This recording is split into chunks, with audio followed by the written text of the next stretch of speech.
Next, o banco digital que faz acontecer. Boa noite. Boa noite. A polícia fez hoje uma operação em 10 cidades paulistas contra um esquema bilionário de desvio de recursos para o exterior. Segundo a investigação, empresas fantasmas foram criadas para lavar dinheiro, principalmente com moedas virtuais. Os alvos da operação foram supostos empresários. Agentes da Polícia Civil e da Receita Federal percorreram 10 cidades do estado de São Paulo para cumprir 52 mandados de busca e apreensão. Entre elas, a capital paulista e Sorocaba, que tiveram mais apreensões. Computadores, celulares e máquinas de cartão foram apreendidos. Segundo as investigações, a quadrilha era responsável por um esquema bilionário que enviava dinheiro para o exterior. Uma complexa rede de empresas foi criada para ocultar e lavar dinheiro. Os valores que saíam de pequenos comércios ou até do tráfico de armas e drogas eram repassados para organizações ligadas às casas de câmbio. O dinheiro era enviado para países como Estados Unidos e China, por meio de transações com moedas virtuais. Primeiro, o recurso depositado em dinheiro em espécie em vários pontos do território nacional em uma determinada conta corrente. O segundo é por meio de empresas atacadistas. E terceiro, empresas do ramo de alimentação. E conforme eu vou falando aqui para vocês, vocês vão observar que várias dessas empresas são empresas constituídas com laranjas, são empresas de fachada. O esquema beneficiava principalmente o crime organizado, facções criminosas, contrabandistas de produtos importados e empresas sonegadoras de impostos. Em um ano, a quadrilha movimentou 4 bilhões de reais, o que significa cerca de R$500 bilhão de prejuízo aos cofres públicos. A polícia tenta identificar os chefes do esquema. A nossa ideia é justamente a partir dessa operação de hoje, dos documentos apreendidos, que já foram muitos. Qual é a nossa intenção? Individualizar a conduta de cada participante dessa organização para poder propor a responsabilidade de cada um deles dentro desse esquema criminoso. Veja agora outros destaques do dia. Governadores do Distrito Federal e do Paraná confirmam apoio a Jair Bolsonaro. Simone Tebet anuncia adesão a Lula. Estudante atira contra colegas em escola do Ceará. Petista mata bolsonarista em discussão no litoral de São Paulo. Ator Alec Baldwin faz acordo com família de diretora morta durante gravação de filme.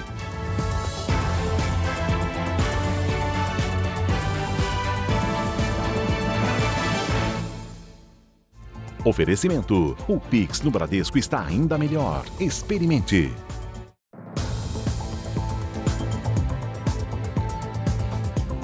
A polícia do Rio de Janeiro prendeu um homem suspeito de fazer parte de uma quadrilha que usava cola para danificar e roubar caixas eletrônicos. Os criminosos aguardavam o momento do conserto dos caixas para realizar o assalto. O trânsito precisou ser interrompido na ponte Rio-Niterói para prender o suspeito. Show! Vai pro show! Gilvan Miranda Lopes é apontado como integrante de uma quadrilha especializada em roubos de caixas eletrônicos. Segundo a investigação, Gilvan é esse homem que aparece de colete e fuzil durante um assalto a uma farmácia em junho desse ano. Os criminosos levaram quase R$400 mil. O suspeito estava sendo monitorado pela polícia. Nas redes sociais, Gilvan ostentava joias e dinheiro roubado. Além de explodir caixas eletrônicos, a quadrilha também danificava os equipamentos para fazer o assalto no momento do concerto. O grupo contava com o apoio de André Luiz Gonçalves de Almeida, o Coroa, preso há um mês. Ele era o responsável por escolher os locais que seriam alvos da quadrilha. O Jornal da Record teve acesso às imagens feitas por Coroa. Tem uma cabine da polícia aqui, na praça desativada. Essa farmácia aqui são 2 caixas, logo na entrada. Nesse outro trecho, ele orienta o posicionamento do grupo. Ficar parado aqui nesse posto aqui, tá vendo? Carro da ação, ficar parado aqui, ó. No ano passado, mais de 100 caixas eletrônicos foram roubados em todo o estado do Rio. Na capital, até agosto desse ano, 47 casos foram registrados.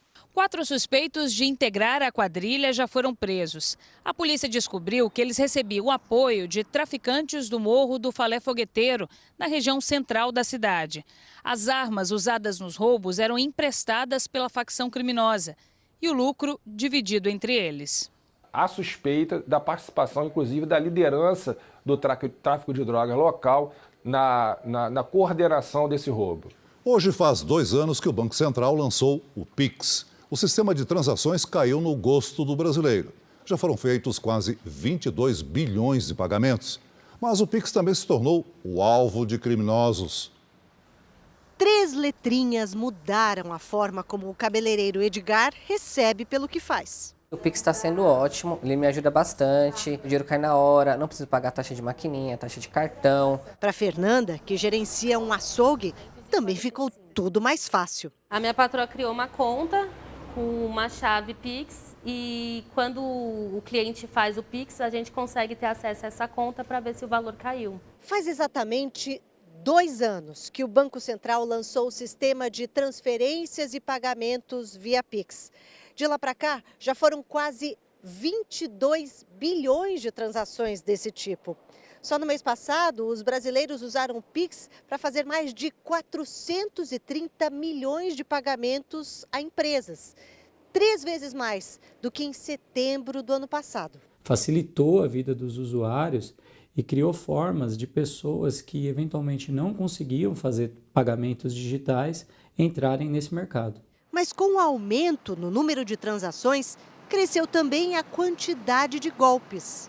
Quando a Fernanda recebeu uma encomenda de 28 quilos de carne, nem imaginou que cairia numa dessas armadilhas. Fez o Pix, mandou o comprovante. Aí nessa veio um funcionário dela retirar, o funcionário veio, retirou. Quando foi ver, não tinha caído na conta o valor. O comprovante de pagamento era falso. Agora, Fernanda confere sempre a conta bancária para saber se o Pix caiu de verdade. E o Edgar usa a própria maquininha do cartão de crédito que gera um QR Code para o cliente fazer a transferência via Pix. Só vai sair, se valer mesmo, se sair o papelzinho da maquininha. Só tomar cuidado. Isso, só tomar cuidado. 2,5 toneladas de lixo são recolhidas todos os meses nas rodovias do estado de São Paulo. Entulho, pneus e até móveis são descartados irregularmente nas margens das estradas. Ao jogar um objeto pela janela do carro, o motorista também pode provocar um grave acidente. O lixo acumulado no canteiro pode até passar despercebido por quem segue assim tão rápido, mas quase sempre está aqui. Com enxadas nas mãos, os funcionários percorrem as rodovias para coletar o lixo descartado. No caminho, é possível encontrar de tudo, desde garrafas, embalagens, pneus, até os objetos mais incomuns. A gente encontra desde vasos sanitários, pedaços de móveis. O mais recorrente é o lixo doméstico mesmo, que acaba sendo arremessado de alguns veículos, e os moradores lindeiros próximos à rodovia que acabam despejando esse material também. Somente nos 5 primeiros meses do ano, foram recolhidas mais de 12.000 toneladas e meia de resíduos. Parte do lixo é encaminhada para usinas de reciclagem. O restante segue para aterros sanitários credenciados pela Companhia Ambiental do Estado. O trabalho de limpeza é uma maneira de garantir a segurança de quem viaja. Os resíduos podem provocar incêndios quando motoristas jogam bitucas de cigarro, entupir os canais de drenagem das rodovias e causar alagamentos e até acidentes. Seu Luiz mora na capital paulista, mas viaja de moto para o interior do estado com frequência. E foi numa dessas viagens que ele levou um susto.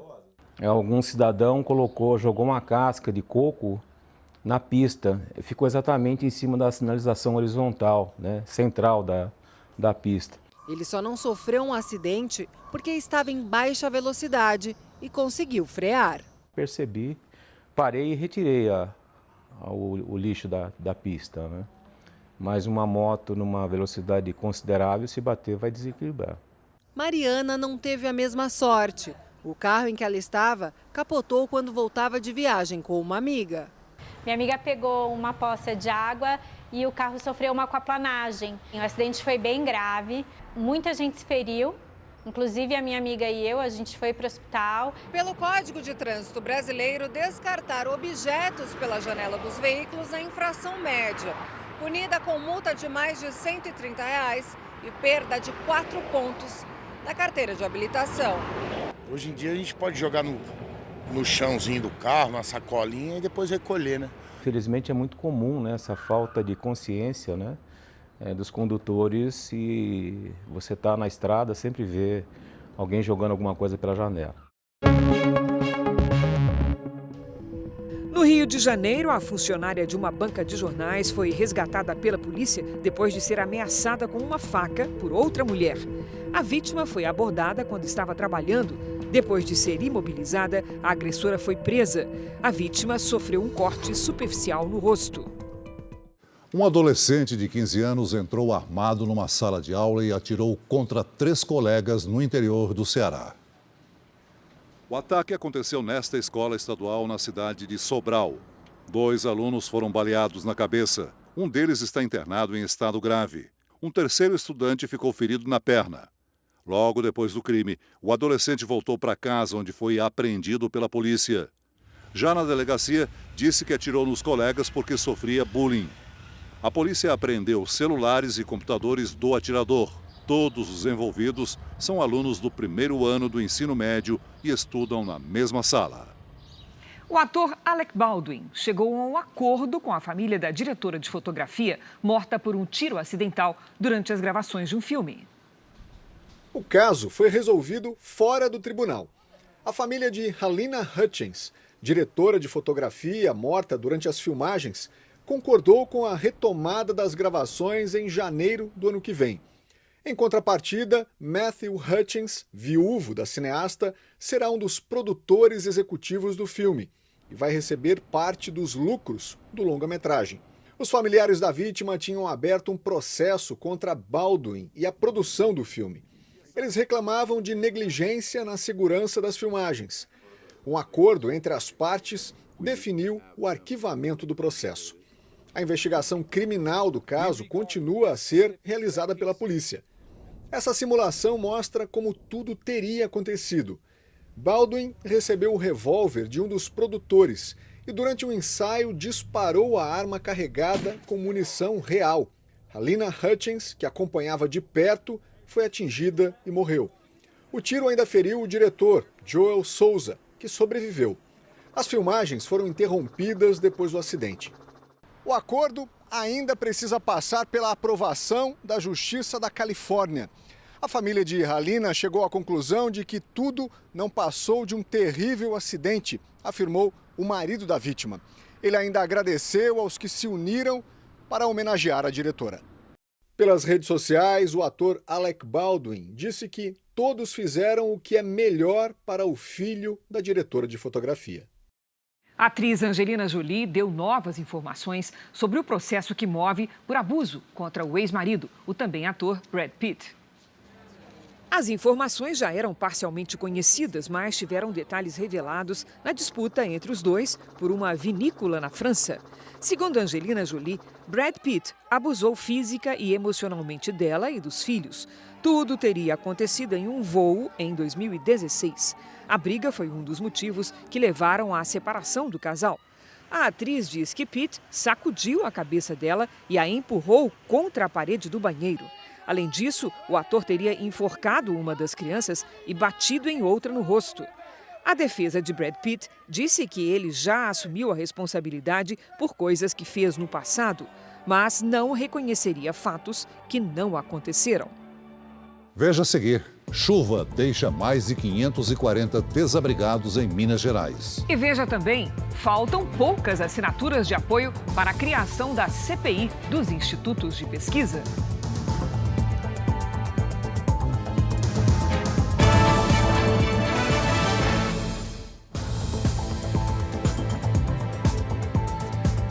Chega a 540 o número de pessoas que tiveram que sair de casa por causa dos temporais em Minas Gerais. As inesperadas chuvas de granizo também têm provocado uma série de prejuízos.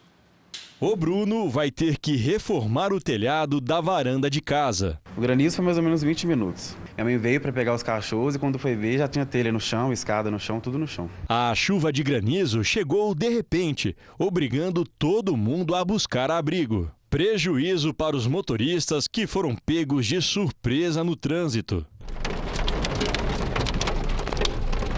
O rapper Djonga também estava no carro e registrou a imagem.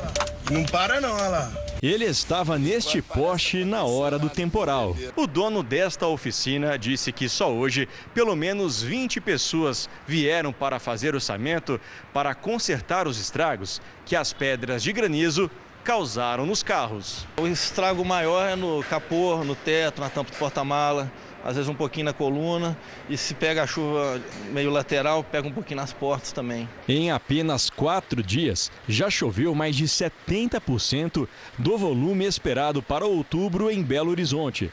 A prefeitura diz que deve entregar até o final do ano obras para a prevenção de enchentes na capital mineira. A meta é de fechar 70 obras de mitigação de risco esse ano ainda, até dezembro, em áreas onde a gente teve processos mais severos e onde envolveu um número maior de famílias. No interior do estado, em São Gonçalo do Sapucaí, a chuva também deixou desalojados. Triste, né? A gente tem as coisas destruindo mesmo. Só deu tempo só pegar os 3 filhos meus e vir.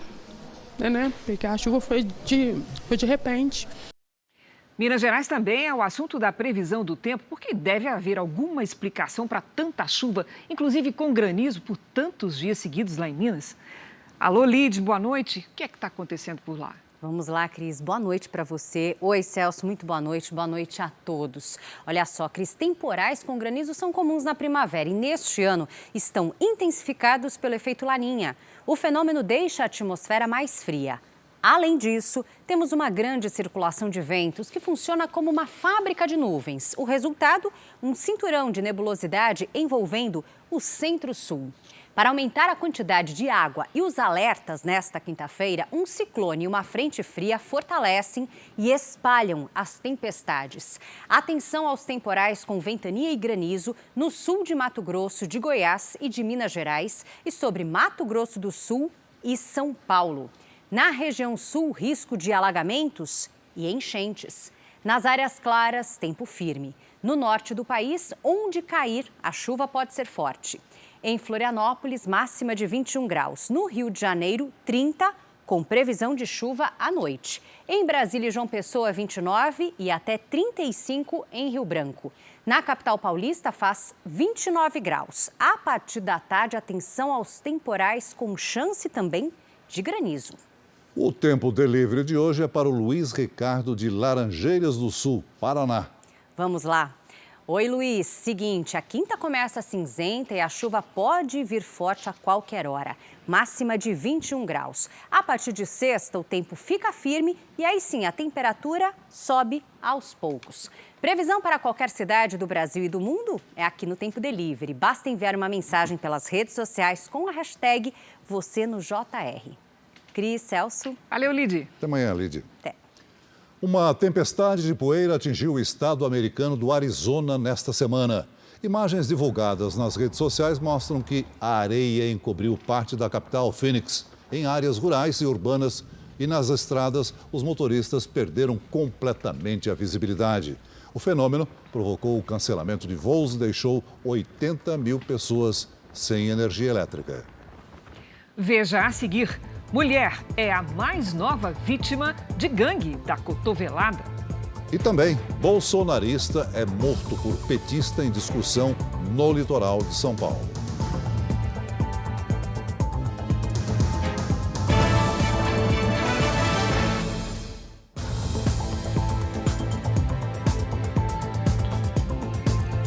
O governo russo completou a anexação ao país de territórios equivalentes a 15% da Ucrânia. A manobra não é reconhecida pelos Estados Unidos nem pela ONU. O presidente Vladimir Putin assinou os decretos que nomeiam os governantes de 4 regiões. O parlamento russo aprovou por unanimidade a anexação ao país das regiões de Donetsk, Luhansk, Kherson e Zaporídia.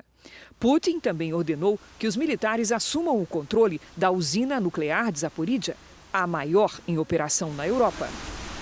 A Ucrânia segue lutando para retomar as regiões dominadas pelos russos.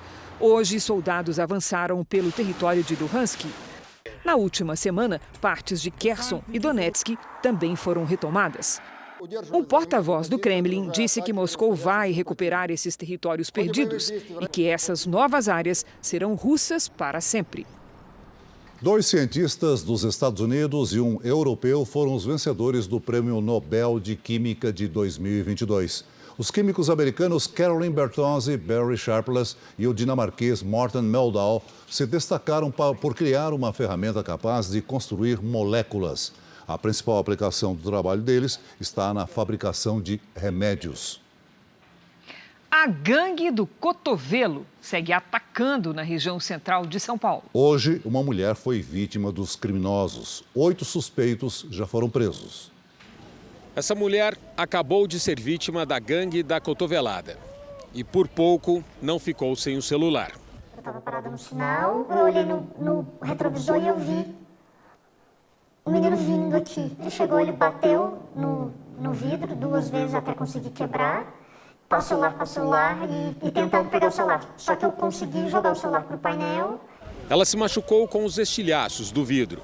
O criminoso foi trazido para a delegacia que investiga a gangue da cotovelada. Nós pedimos a prisão temporária deste autor e também pedimos que a Justiça decrete prisão temporária de outros autores já identificados. 8 pessoas já foram presas e 4 menores apreendidos. Mas segundo a polícia, a gangue da cotovelada, que tem assustado motoristas na região central de São Paulo, é muito maior.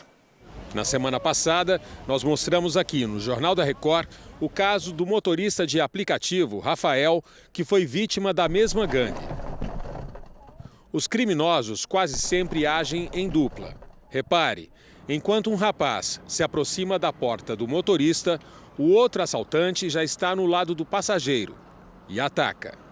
Quem passou pelo susto agora tem medo até de sair de casa.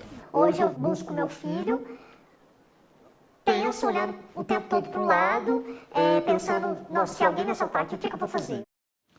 Uma manobra irregular feita por uma motorista terminou num acidente grave na região metropolitana do Rio de Janeiro. 2 pessoas morreram e outras 3 ficaram feridas.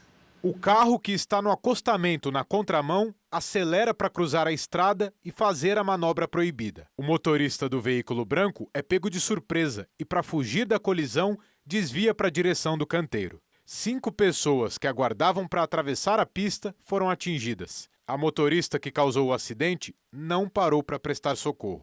Ela foi abordada próximo ao hospital, onde ela estava com a filha dela. E ela falou que não tinha conhecimento do acidente. Adriana Fernandes, de 44 anos, foi presa ontem em flagrante. Aqui na delegacia, ela prestou depoimento e pagou fiança de R$5.000 para não ficar presa. A mulher vai responder por omissão de socorro e homicídio culposo quando não há intenção de matar. O retorno na pista mais próximo ao local do acidente fica a 6 quilômetros de distância. Cacilda Lírio e Edson dos Santos, ambos de 50 anos, morreram na hora. O acidente aconteceu na altura do município de Maricá, na região metropolitana do Rio de Janeiro, em um trecho onde não há passarela. Somente entre janeiro e agosto deste ano, 1.227 pessoas morreram em casos de homicídio culposo no trânsito no estado do Rio. Em todo o ano passado, foram 1.875. Em grande parte dos casos, acidentes que poderiam ter sido evitados. Uma coisa lamentável. E até o momento ninguém tomou nenhuma providência para mudar aquilo ali, uma passarela, interditar aquela passagem ali, e continua esse problema aí. Após uma visita técnica feita hoje, o Departamento de Estradas de Rodagem disse que avalia a possibilidade de implantar uma passarela no local. A Polícia Gaúcha fechou uma fábrica clandestina de placas clonadas em Novo Hamburgo, região metropolitana de Porto Alegre. 2 pessoas foram presas. No local havia cerca de 50 placas que seriam vendidas a ladrões e a receptadores de carros roubados. No Pará, a Polícia Federal, em conjunto com a Polícia Portuguesa e a Europol, fez uma operação contra uma quadrilha internacional que escondia cocaína em embalagens de açaí, que eram exportadas legalmente para a Europa. Foram cumpridos 22 mandados de busca e apreensão. Em São Paulo, uma operação do Departamento Estadual de Investigações Criminais realizou uma ação para apreender brinquedos falsificados. A operação foi em pontos de comércio popular nas zonas norte e central da cidade. Só no ano passado, 22 mil brinquedos piratas foram retirados do mercado na capital paulista.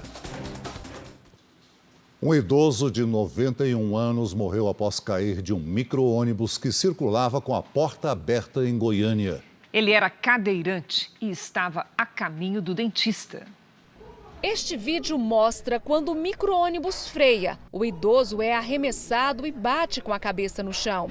Ele foi socorrido, mas morreu horas depois no hospital. No momento que a porta, que ele deu aquela freada brusca, sem ter nenhum carro na frente, e a porta abriu, meu avô foi lançado para fora, cadê a cuidadora que estava nessa hora? A família também critica a demora para ser avisada sobre o acidente. Para quem teve um acidente 9h11 da manhã, para falar às 4 da tarde, é muito tempo. Antônio Farias de Souza morava havia 17 anos numa casa para idosos e estava a caminho do dentista no micro-ônibus da Organização das Voluntárias de Goiás. A entidade, sem fins lucrativos, afirmou em nota que lamenta o ocorrido e que prestou atendimento integral ao idoso. Disse ainda que o motorista está habilitado, que o veículo é novo e adaptado para transportar cadeirantes. A delegacia especializada em crimes de trânsito abriu inquérito para apurar o caso. Desde junho, uma lei permite que brasileiros possam mudar o próprio nome na certidão de nascimento. Agora não é preciso esperar por uma decisão judicial. Basta ser maior de idade, apresentar os documentos e pagar uma taxa ao cartório. Laura sempre teve problemas com o antigo nome. Eu me chamava Lucinelma, hoje em dia Laura Liberato Ruiz. Por isso, decidiu descomplicar. Agora o sorriso diz tudo. Independentemente do motivo, desde junho uma lei permite que qualquer cidadão possa trocar o primeiro nome, adicionar ou retirar o sobrenome do pai ou da mãe. A única condição é ser maior de 18 anos. Não é complicado. Basta levar o RG e o CPF até o cartório de registro civil e pagar uma taxa que varia de estado para estado. Em São Paulo, a tabela é de pouco mais de R$ 160. Em 30 dias, mais de 1.500 pessoas trocaram de nome, de acordo com a ARPEM, a associação que faz o registro de pessoas no Brasil. Só neste cartório, na zona norte de São Paulo, 13 pessoas fizeram a alteração. Antes da lei entrar em vigor, só era possível fazer a alteração na certidão de nascimento com uma decisão judicial. Facilita, agiliza, torna eficiente e rápida a alteração e também colabora socialmente na diminuição de processos no Poder Judiciário. A lei vale inclusive para bebês que acabaram de nascer. A família pode trocar o nome em até 15 dias. Os cartórios são obrigados a avisar as instituições que emitem os documentos pessoais sobre a mudança. E a pessoa que pediu a alteração tem que pagar pelos novos documentos. Eu poder decidir o meu nome foi muito bom e é leve, é simples, é bom. O presidente e candidato à reeleição, Jair Bolsonaro, recebeu o apoio do governador do Paraná. Mais cedo, o governador do Distrito Federal também confirmou a adesão à candidatura.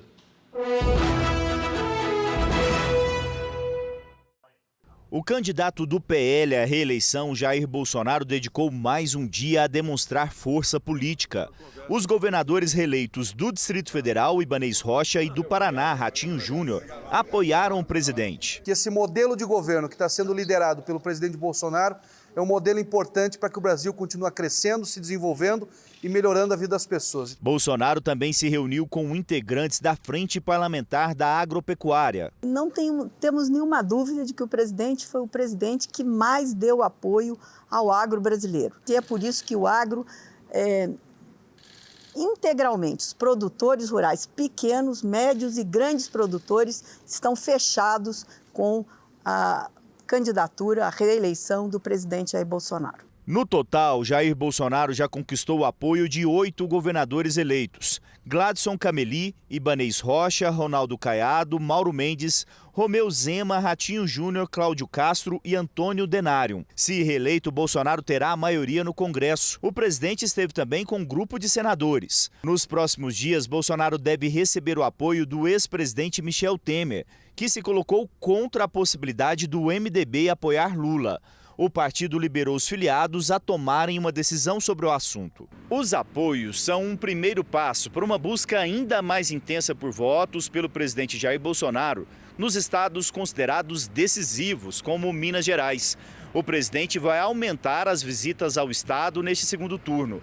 A primeira delas amanhã, para uma reunião com governadores e empresários. Essa onda de apoio vem depois que Bolsonaro teve um bom desempenho no primeiro turno, contrariando as pesquisas eleitorais. Esses institutos que estão trabalhando, na verdade, para quem os contrata. E não é para fazer uma pesquisa séria. E a intenção era interferir na democracia. Falam tantos de atos antidemocráticos, isso é um ato antidemocrático. Esses números abusivos desse instituto de pesquisa que quase decidiram a eleição presidencial no primeiro turno, que seria um desastre para o Brasil. Eu espero que o Instituto de Pesquisa não dobre a aposta por ocasião do segundo turno. A senadora Simone Tebet, que concorreu à presidência pelo MDB, anunciou o apoio à candidatura de Luiz Inácio Lula da Silva. O dia do candidato pelo PT, Luiz Inácio Lula da Silva, foi de muitas conversas e costuras de apoio. Apesar das muitas críticas ao petista durante o primeiro turno, Simone Tebet, do MDB, que ficou em terceiro lugar na disputa eleitoral, anunciou o apoio a Lula. Sim, critiquei os 2 candidatos que disputarão o segundo turno e continuo a reiterar as minhas críticas. Mas pelo amor que tem ao Brasil, depositarei nele o meu voto, porque reconheço no candidato Lula o seu compromisso com a democracia e com a Constituição, o que desconheço no atual presidente. Outro apoio que veio do MDB foi o do governador reeleito do Pará, Hélder Barbalho. No PSDB, ao contrário do governador de São Paulo, Rodrigo Garcia, que apoia Bolsonaro, o ex-presidente Fernando Henrique Cardoso afirmou em uma rede social que vai votar em Lula. O candidato do PT agradeceu os apoios e ressaltou ainda a importância do PDT, elogiando Ciro Gomes. O PDT e o Ciro valem muito mais do que os votos que tiveram. Vale pela história, pelo compromisso, pela luta, pelas coisas que já fizeram para o Brasil. Eu conheço bem o Ciro Gomes.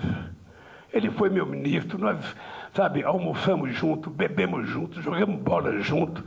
Ou seja, o Ciro é uma pessoa, às vezes, pessoalmente, muito diferente do que ele é, no palco de luta. Lula também se reuniu com governadores e senadores, alguns recém-eleitos e outros que estão no exercício do mandato. No encontro com os aliados, Lula discutiu ações eleitorais nos estados, além da inclusão de novos apoios. Agora há pouco, o União Brasil, partido que disputou a presidência com a candidata Soraya Tronic, anunciou o posicionamento que irá adotar no segundo turno. A decisão é por liberar os diretórios para a escolha entre Luiz Inácio Lula da Silva e Jair Bolsonaro. O anúncio foi feito pelo presidente do partido, o deputado Luciano Bivar, em uma entrevista coletiva em Brasília. Soraya Tronic, que ficou em 5º lugar na disputa, não declarou apoio a nenhum dos dois. Em São Paulo, Tarcísio de Freitas, do Republicanos, e Fernando Haddad, do PT, seguem na negociação de apoios para o segundo turno. Tarcísio de Freitas começou o dia com reuniões internas e gravou programas para o horário eleitoral.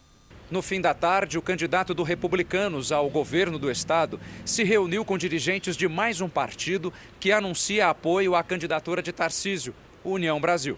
Comungamos dos mesmos valores e entendemos que temos que combater o PT no estado de São Paulo e no Brasil. Então é importante que a gente caminhe na linha do prestígio à livre iniciativa, olhando para o empreendedor, olhando a geração de emprego.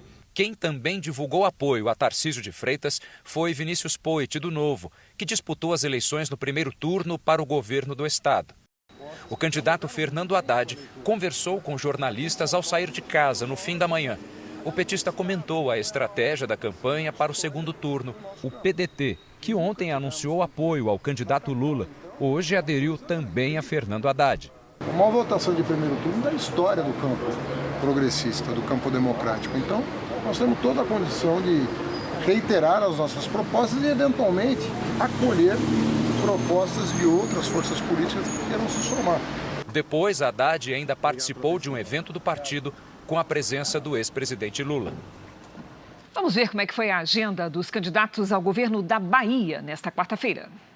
ACM Neto, do União Brasil, deu entrevistas a emissoras de rádio em Salvador e em Vitória da Conquista. Ele também se reuniu com a equipe de campanha. Em carreata, na capital baiana, agradeceu o apoio que recebeu de João Roma, do PL, candidato que ficou em terceiro lugar no primeiro turno. As pessoas que votaram em João Roma no primeiro turno, assim como as pessoas que votaram em mim no primeiro turno, é porque não desejam a manutenção daqueles que governam a Bahia há 16 anos. Jerônimo Rodrigues, do PT, divulgou um vídeo anunciando que agora conta com o apoio do Partido Patriota. É isso aí, Alexandre, presidente do Patriotas. Primeiro, meu muito obrigado por esse apoio. Caminhar juntos agora no segundo turno. Além disso, gravou o programa eleitoral e participou de reunião com aliados para definir estratégias para o segundo turno. No Rio Grande do Sul, o candidato Eduardo Leite, do PSDB, continua as articulações por alianças no segundo turno. Onyx Lorenzoni, do PL, participou de reuniões em Brasília, ao lado do presidente Jair Bolsonaro.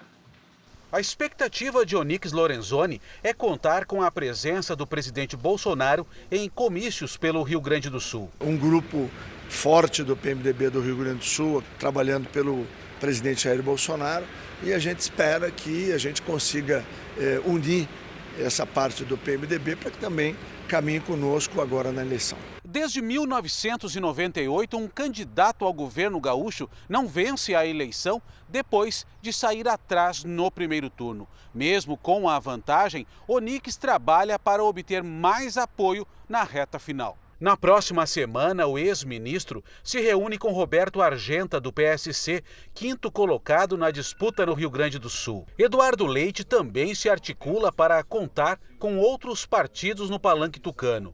Hoje, o ex-governador se reuniu com dirigentes do Progressistas. A legenda, que teve a candidatura do senador Luiz Carlos Reis no primeiro turno, ainda não decidiu quem apoiará agora. Só que Reis, que terminou em quarto lugar, já se manifestou a favor de Onyx.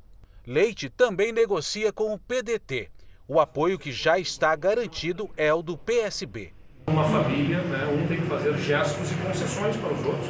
Isso pode ser feito, mas não se pode exigir que se mude programaticamente a agenda de uma candidatura.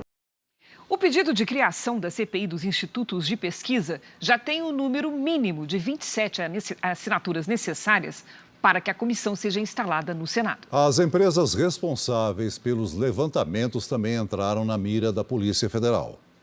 Fontes da PF, ouvidas pelo Jornal da Record, afirmaram que o inquérito para apurar erros nas pesquisas de intenções de voto será aberto nos próximos dias e adiantaram que visitas aos institutos já estão em fase de coordenação. Advogados da campanha do presidente Jair Bolsonaro também acionaram a Procuradoria-Geral Eleitoral e o Tribunal Superior Eleitoral. O pedido é para apurar se houve irregularidade ou crime na divulgação de resultados que divergiram do apurado ao final da votação no domingo. IPEC, Datafolha e IPESP são os institutos com maior discrepância com a votação real. Previam 37%, 36% e 35% para Bolsonaro, respectivamente.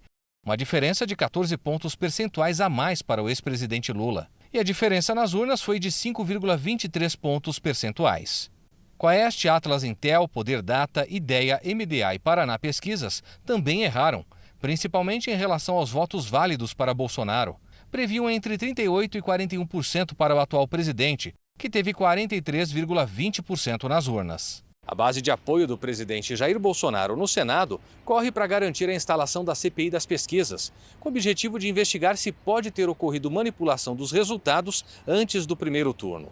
Também está em discussão a aprovação rápida de um projeto de lei que proíbe a divulgação de pesquisas nos 30 dias que antecedem as eleições. A proposta é do senador Eduardo Girão e está na Comissão de Constituição e Justiça. Pesquisas servem para partidos, terem uma orientação, né, de estratégia política. Eu não sou contra isso. Agora, elas serem divulgadas por público, elas interferem nas eleições. O Senado e a Câmara precisa finalmente legislar para evitar que vire caso de piada cada vez maior para uns e caso de polícia para outros. A Associação Brasileira de Empresas de Pesquisa, que congrega a maior parte dos institutos do setor, divulgou notas sobre o assunto e disse que as pesquisas fornecem uma tendência sobre o que o eleitor pretende fazer, mas não são projeções dos resultados apurados nas urnas. Um advogado sócio de um escritório que presta serviço à campanha do candidato ao governo de São Paulo pelo PT, Fernando Haddad, é investigado por ligação com a principal facção criminosa do país. Segundo o Ministério Público, Vitor Marques é suspeito de passar informações privilegiadas ao PCC em esquema de loteamentos clandestinos. A defesa do advogado diz que ele não é citado em ação sobre o tema e que não presta serviço a nenhum candidato ao governo de São Paulo. A assessoria de imprensa da campanha de Haddad ainda não se pronunciou sobre o assunto. Esse é um dos destaques do portal R7. Para ler essa e outras notícias, acesse r7.com.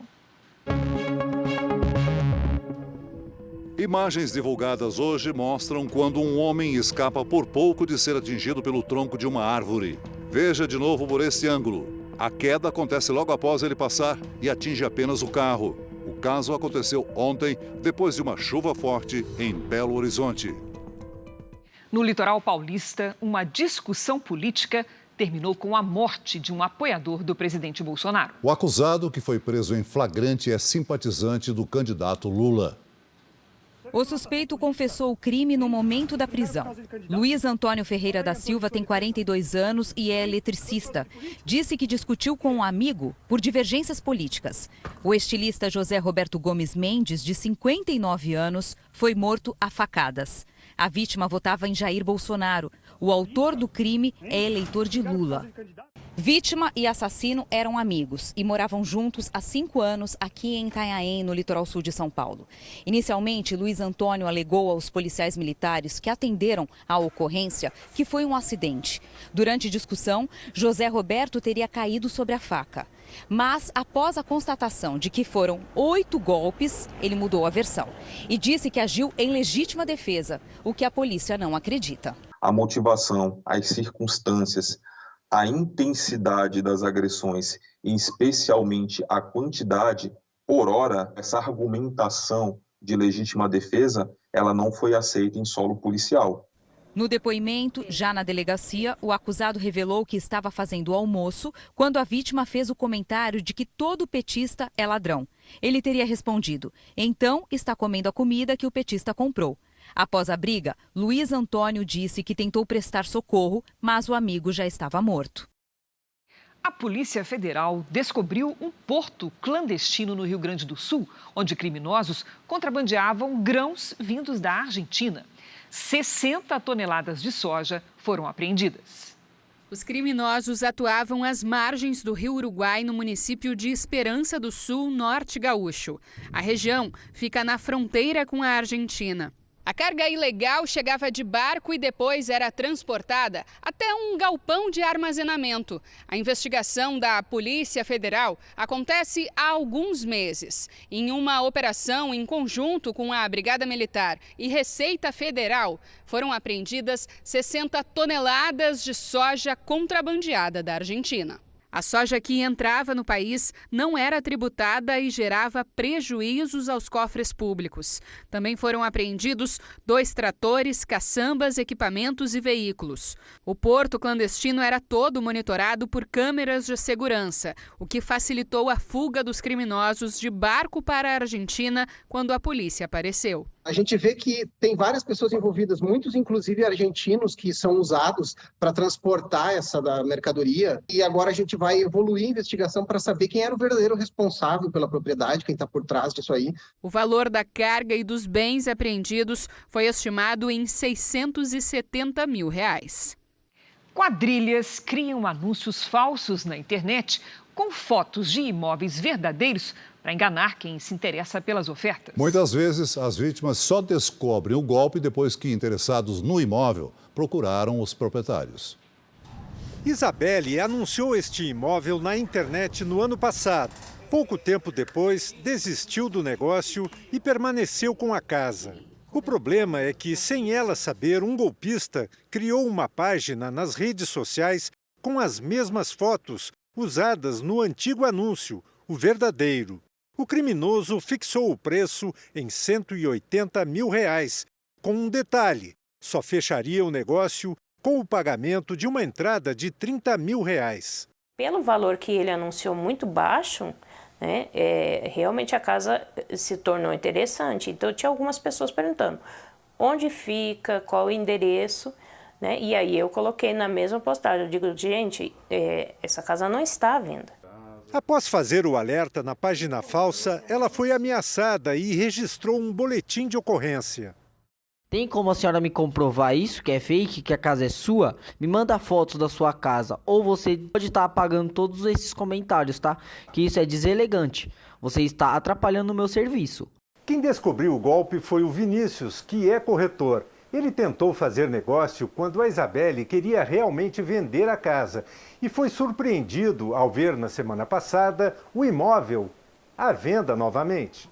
Vinícius explica de que forma as pessoas podem confirmar a identidade de um corretor profissional. Através do Cresce, que é uma carteirinha credenciada, né? Tem uma numeração que você consegue puxar, né? Quem realmente você está fazendo na negociação. Na zona leste de São Paulo, outra mulher que prefere não se identificar também teve o imóvel posto à venda em um falso anúncio. Ela conta que os criminosos pediram R$50 mil e que só descobriu o golpe porque muita gente foi até a casa dela para receber o dinheiro de volta, inclusive vítimas de Minas Gerais. Para este especialista em segurança cibernética, é preciso atenção no momento de comprar um imóvel pela internet. Utilizar a compra ou aluguel de um imóvel que você desconhece num site que você nunca ouviu falar e por um preço muito abaixo daquilo que é praticado, isso pode ser golpe. Repare no canto do vídeo. A vitrine desta loja quebra enquanto um carro passa hoje em Porto Alegre. A imagem não mostra, mas a suspeita é de que os objetos tenham sido arremessados contra o vidro. Outras 3 lojas também tiveram as vidraças quebradas na região. Os vândalos não foram identificados. O valor estimado para o conserto é de R$ 1.500. Uma mulher morreu após o vazamento de um gás tóxico no interior de São Paulo. 5 pessoas estão internadas, uma em estado grave. O vazamento aconteceu ontem à noite em Pontal, cidade de 51 mil habitantes, perto de Ribeirão Preto, no interior paulista. Um carro de som pedia para que os moradores deixassem as casas. Retire-se de suas residências. Isto é uma emergência. Procure a parte mais alta do bairro, gente. Alessandra Alves da Silva, de 39 anos, estava em casa e não resistiu. Ela deixa 3 filhos. 100 pessoas se intoxicaram e precisaram de atendimento médico. Chegaram aqui com falta de ar, pessoas até desacordadas. Infelizmente, nós tivemos um óbito. A pessoa já chegou aqui sem vida, infelizmente. Mas foi de tremenda... Foi feio o negócio. De acordo com a Defesa Civil, 1.000 moradores precisaram sair de casa e 50 passaram a noite num ginásio de esportes. O rapaz falou, olha, eu estou interditando aqui, amanhã você arranca o lacre. Aí eu perguntei por quê, o que está acontecendo? Ele falou que tinha estourado e não soube explicar. Falou um tanque de alguma coisa. Não sei, saí. A CETESB, Companhia Ambiental do Estado de São Paulo, vistoriou hoje uma indústria química. Pontal tem pelo menos outras 3 empresas nesse ramo e mais 4 usinas produtoras de açúcar e álcool. O delegado responsável pelas investigações também não descarta que o produto tenha vazado de um caminhão. Justamente com a análise das imagens de câmera de segurança que a gente vai poder seguir essa linha com precisão. 14 pessoas foram presas hoje em São Gonçalo, na região metropolitana do Rio de Janeiro, acusadas de aplicar o golpe do falso empréstimo. Era a partir de um escritório montado pelos criminosos com cerca de 30 computadores que o grupo aplicava os golpes. 14 envolvidos foram presos em flagrante, acusados de estelionato e associação criminosa. Segundo as investigações, os golpistas ligavam para as vítimas se passando por funcionários de um banco para confirmar um empréstimo consignado. De acordo com a polícia, os criminosos pediam que as vítimas enviassem dados pessoais e uma foto segurando o documento de identidade. Com essas informações, contratavam empréstimos em nome dessas pessoas. Para concluir o golpe, orientavam a estornar o valor que entrasse na conta através de um boleto no nome de um laranja. As quantias variavam de 300 a 80 mil reais. Além dos computadores, os policiais apreenderam documentos e até um roteiro do que os golpistas deveriam dizer durante a ligação. Segundo o delegado, o grupo chegava a fazer até 20 vítimas por dia, em pelo menos 3 estados diferentes: Rio de Janeiro, Paraná e Minas Gerais. Na maioria dos casos, idosos. Então, isso aqui que sirva até de orientação para as pessoas não fornecerem nenhum tipo de documento e jamais mandar foto com a identidade para qualquer local.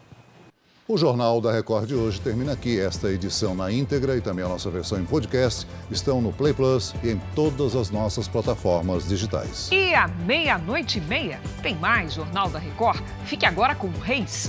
E logo após Amor Sem Igual, tem Prova do Fazendeiro ao vivo em A Fazenda. Ótima noite para você. Boa noite.